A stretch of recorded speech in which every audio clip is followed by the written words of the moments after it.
မျိုးတစ်လျှောက်ချိုးမောင်ပါတဲ့ level 2ပြောတော့မပြောပါဘူးတော့ကိုညာကိုတော့ပြန်မှာပဲ ဒီလေးတော်တော်လိုက်တယ်ဗျာအေးလေအေး နေရဒ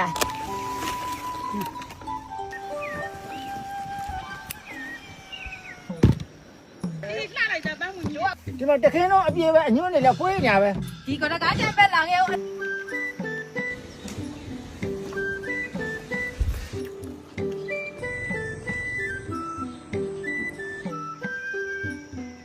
ကိုသမီးရရွာနာတိုက်ခင်းနေရှောက်ကြည့်မလို့တဲ့တော့ဒိုးလက်လိုက်ချာ လက်ကလက်ချင်တဲ့ဟာညမိုးအေးလို့လားမသိဘူးလေငါခေါင်းလေးကိုက်ပြီးနည်းနည်းထားချင်လို့ရှိနေတယ်ဗျ အဲ့ဒါကြောင့်ကိုကြည့်ရတာတမျိုးကြီးဖြစ်နေတာဘိုင်ယိုချက်စစ်ယူခဲ့တယ်လေကိုသမီးတွေယူခိုင်းလိုက်မယ်အဲ့ဒါတောက်လိုက် အေးပါအေးပါ ငါသမီးဘိုင်ယိုချက်စစ်ယူခဲ့အောင်အေးရောတစ်ခါတည်းယူခဲ့ ဟောမေယူတတ်မယ်ဒီမှာဘိုင်ဝင်ချက်စစ်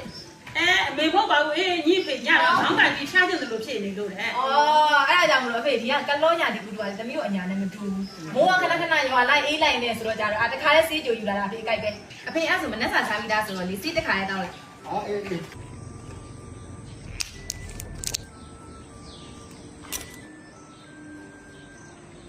ခဏနားလိုက်အောင်လေနားပြီးမှသွား အေးပါအေးပါ ဖေဟိုမှာဖေယုံကြီးကြည့်အောင်ဖေယုံကြီးညာအဖေခန်းတော့ရှိရဲ့ လေဟောအကျေးပါဦး ပြုံခင်းအသာထဒီမဲ့ပန်းကော်ဖီတွေတော့ကျုပ်တော့အပင်လည်းမမြင်ဘူးအထုပ်လည်းမမြင်ဘူးဘူးမှကိုမြင်ဘူးလား ဟုတ်ပါရဲ့ အေးလှလိုက်တာပန်းဝင်ကြီး တို့ကခုတ်ပြီးသားလာရောက်တာပဲတွေ့ဘူးကဒီလိုမျိုးအပြင်မှာမမြင်ဘူး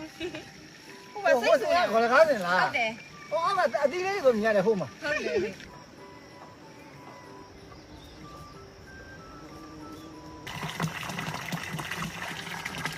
ဖယုံညွန့်ကြီးတာမှုလားတော့ကြည့်ပါဦး ခုကြော်လိုက်လို့တော့နင်ချိုးနေမှာပဲဗျ အေးခုခဲ့ရအောင်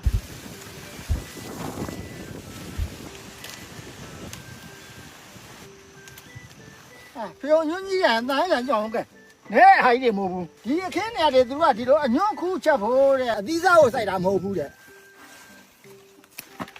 ခုတော့အညာသားဟိုတောင်